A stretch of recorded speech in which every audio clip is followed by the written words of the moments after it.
जय श्री राधे। हाँ जी, तो बहनों भाइयों, ये ज्ञानवर्धक कहानी बहुत ही सुंदर है। एक समय क्या हुआ कि एक राजा ने विचार किया कि हमें ऐसे संत महात्मा की खोज करनी चाहिए जो वास्तव में परम ज्ञानी हो, परम तत्व को जानने वाला हो। लेकिन ऐसा महात्मा मिलेगा कहाँ? तो राजा ने विचार किया कि हमारे राज्य में महात्मा तो बहुत हैं, लेकिन हमें चाहिए ऐसा महात्मा जो सद्मार्ग बताने वाला हो और जो भगवान का परम भक्त हो। लेकिन महात्माओं की पहचान कैसे होगी बहनों भाइयों? तो उसने ढिंढोरा पिटवा दिया सारे राज्य में और राज्य वालों से कहा, नगर वासियों से कहा कि जो भी हमारे 3 प्रश्नों के उत्तर बताएगा, मैं उसे अपनी धन दौलत माल खजाने का आधा हिस्सा दे दूंगा। तो बहनों भाइयों, जब ऐसा सुना तो बड़े बड़े ज्ञानी महात्मा आने लगे और राजा ने प्रश्न कौन से 3 किए? तो राजा का पहला प्रश्न ये था कि भगवान एक है कि अनेक है, परमात्मा एक है कि अनेक है। और दूसरा प्रश्न ये था कि अगर परमात्मा वास्तव में है तो वो रहता कहाँ है, ये भी पता लगाना चाहिए। तो तीसरा प्रश्न ये था बहनों भाइयों, अगर रहता है तो वो संसार में करता क्या है? तो इन तीनों प्रश्नों के उत्तर जो भी बताएगा, तो राजा ने चारों तरफ ढिंढोरा पिटवा दिया कि मैं अपना राजपाट आधा उसे अर्पण कर दूंगा, दान में दे दूंगा। तो बड़े बड़े ज्ञानी आने लगे बहनों भाइयों, अपने अपने मतानुसार तीनों प्रश्नों के उत्तर देने लगे। लेकिन राजा को कोई संतोष नहीं कर पाया। एक महात्मा घूमते फिरते हुए आ गए, जिन्हें माया से भी तो कोई लोभ था ही नहीं, लेकिन बात तो प्रश्नों की थी कि राज्य में है कोई ज्ञानी जो हमारे प्रश्नों के उत्तर दे दे। तो बहनों भाइयों, महात्मा भी आके खड़े हो गए। राजा ने कहा, महाराज क्या आप हमारे 3 प्रश्नों के उत्तर दे सकते हो? महात्मा जी कहने लगे, ये तो भगवान की इच्छा है, लेकिन जहाँ तक मेरा ख्याल है मैं कोशिश पूरी करूँगा। तो राजा कहने लगे, तो ठीक है, बैठ जाओ आसन पर और बताओ मेरे प्रश्नों के उत्तर क्या हैं। महात्मा जी कहने लगे, ठीक है, आप प्रश्न तो पूछिए। तो राजा कहने लगे, पहला प्रश्न मेरा ये है कि वास्तव में भगवान एक है कि अनेक है? महात्मा कहने लगे, महाराज अगर आपको ऐसे बता देंगे तो आपके बात समझ में नहीं आएगी, तो आप ऐसा करें, कोई गिनती वाली वस्तु हमें प्रदान करें। तो राजा ने थाली में मड़ियाँ रख दी और कहा, अब बताओ। महात्मा ने एक मड़ी को उठाया और राजा से पूछा, बताओ ये कितनी है? राजा ने कहा, ये तो एक है। महात्मा ने उस मड़ी को रख दिया, दूसरी उठाई, अब कहने लगी, कितनी है? तो राजा ने कहा, 2। महात्मा कहने लगे, संभाल के देखो, जरा नजर घुमा के देखो मेरे हाथ में कितनी मड़ी है? राजा ने कहा, हाथ में तो एक है। महात्मा जी ने वो भी रख दी और फिर तीसरी मड़ी को उठाया, बोले अब कितनी है? राजा विस्मय चक्कर में पड़ गया, हाथ में तो एक है, गिनती में 3 होनी चाहिए। तो राजा कहने लगा, वैसे तो 3 हो गई हाथ में। महात्मा ने पूछा, राजा ने कहा, हाथ में तो एक है। महात्मा मुस्कुराने लगे और कहने लगे, तुम्हारे प्रश्न का उत्तर तो मिल ही गया।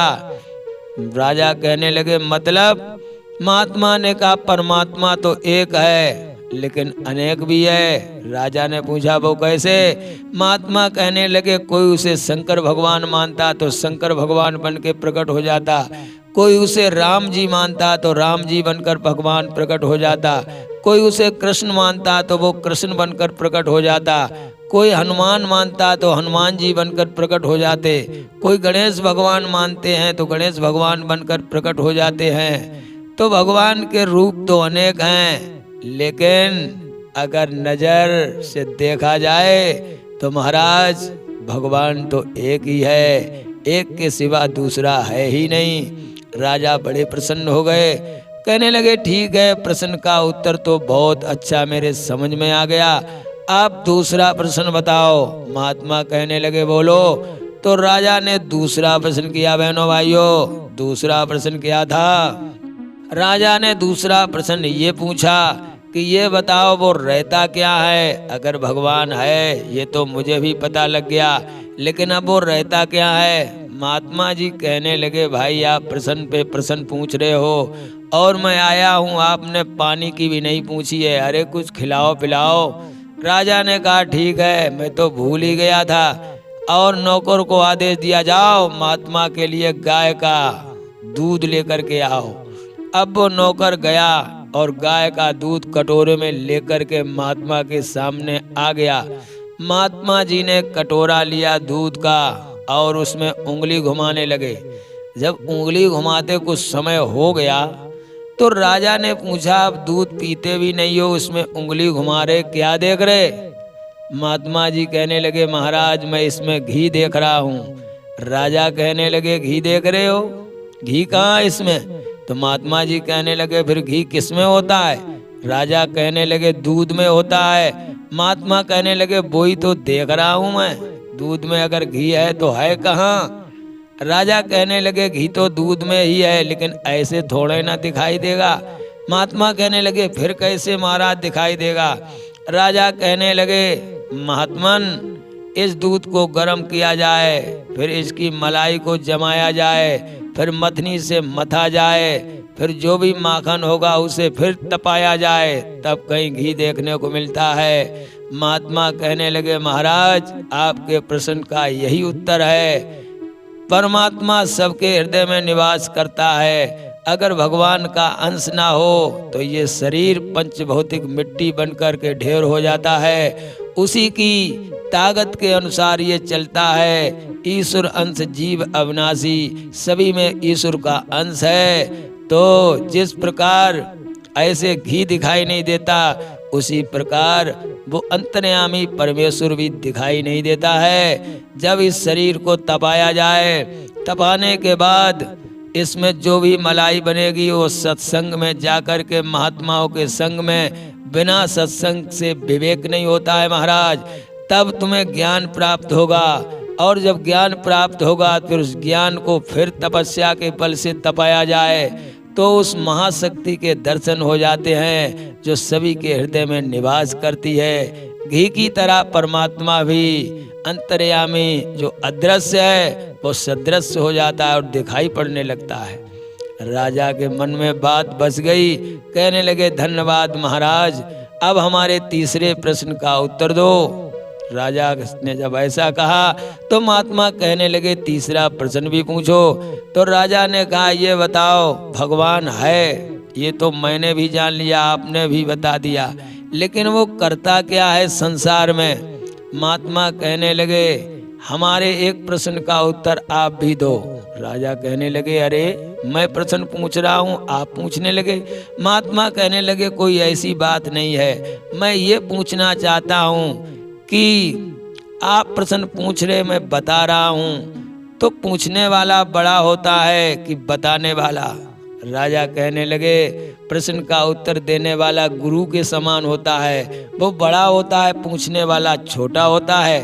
तो महात्मा कहने लगे आप राज सिंहासन बैठे हैं और मैं नीचे बैठा हूँ जमीन पर, पृथ्वी पर आसन लगाए हुए हूँ, तो बताइए ये कोई तरीका है कि आप ऊपर और हम नीचे, गुरु नीचे रहे चेला ऊपर पहुंच जाए? तो बहनों भाइयों राजा के मन में बात आ गई और एकदम से सिंहासन से नीचे उतर करके महात्मा जी को प्रणाम किया और कहने लगे अब आप बैठिए आसन पर, मैं नीचे बैठूंगा। महात्मा आसन पर विराजमान हो गए, बैठ गए। राजा ने कहा अब तो बताओ हमारे प्रश्न का उत्तर। महात्मा कहने लगे उत्तर तो मिल ही गया। राजा कहने लगे मैं समझा नहीं। महात्मा कहने लगे परमात्मा यही करता है कि भिखारी को राजा बना देता है और राजा को भिखारी बना देता है। ये संसार उसके इशारे पर चलता है।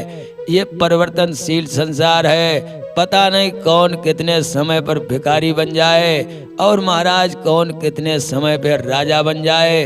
इस टाइम पे राज सिंहासन पर मैं बैठा हूँ, आप एक याचक की तरह नीचे बैठे हैं। ये परमात्मा की ही कृपा है। तो भगवान जो चाहे वो ही करके दिखा देता है। यही कार्य है भगवान का और यही करते हैं परमात्मा। तो राजा के बात समझ में आ गई और राजा ने कहा आप हमारे आधे राजपाट का दान ले लीजिए। महात्मा कहने लगे मुझे माया से क्या लेना देना, मैं तो मायापति का दास हूँ, इसलिए राजपाट नहीं चाहिए, मुझे तो भगवान का भजन चाहिए। इतना कहकर महात्मा वहाँ से चले जाते हैं। राजा ने चरण पकड़ लिए और उन्हीं महात्मा को अपना गुरु बना लिया। तो बहनों भाइयों, ये कहानी आपको कैसी लगी? अगर सुंदर लगी हो तो हमारे गुरु ज्ञान दर्पण चैनल को लाइक सब्सक्राइब अवश्य करें। सभी भक्तों को जय श्री राधे, जय श्री सीताराम।